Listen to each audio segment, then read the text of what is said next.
శ్రీమాత్రే నమః. శ్రీ లలితా సహస్రనామంలో 908వ నామము తత్వమర్థ స్వరూపిణి.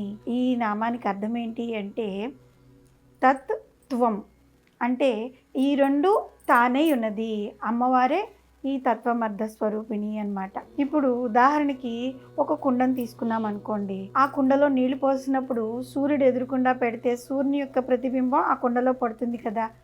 అంటే అక్కడ నిజంగా ఉన్నది ఒక సూర్యుడైతే ప్రతిబింబం ఒక సూర్యుడు కదా. ఎప్పుడైతే ఈ సూర్యుడు ఈ ప్రతిబింబము సూర్యుడు ఆ పైనున్న సూర్యుడు ఇద్దరు ఒకటే అని మనం తెలుసుకున్న రోజు మనం అమ్మవారిని అర్థం చేసుకున్న వాళ్ళం అవుతాం అన్నమాట. అంటే ఇక్కడ మనం తెలుసుకోవాల్సింది ఏంటి? తత్ త్వం, అంటే ఈ రెండు అమ్మవారే, అప్పుడు మనము అమ్మవారితో సమానమవుతాము. తత్ త్వం, ఈ రెండిటి యొక్క అర్థమే అమ్మవారు.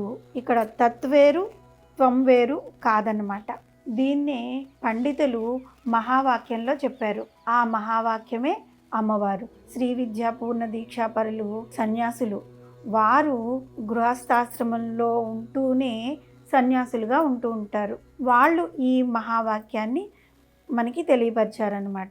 ఈ మహావాక్యం ద్వారా మనకి తెలుసుకునేది ఏంటి అంటే నేను అన్నది నేను కాదు, మనలో ఉన్న నేను అని ఉందే అది నేను కాదు, సాక్షాత్తు అమ్మవారు. ఇక్కడ నేను అమ్మవారు అన్నవాళ్ళు అంటే నేను పరమాత్మ అనేది వేరు కాదు, ఇద్దరు ఒకటే అని ఈ మహావాక్యంలో మనకి తెలియచెప్పారు.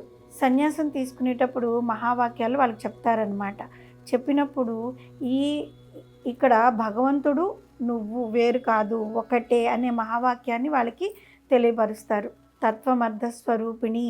తత్వమర్థ స్వరూపిణి అంటే తత్వమసి మహావాక్యం నుంచి తెలియబడుతున్న బ్రహ్మైక్య స్వరూపిణి.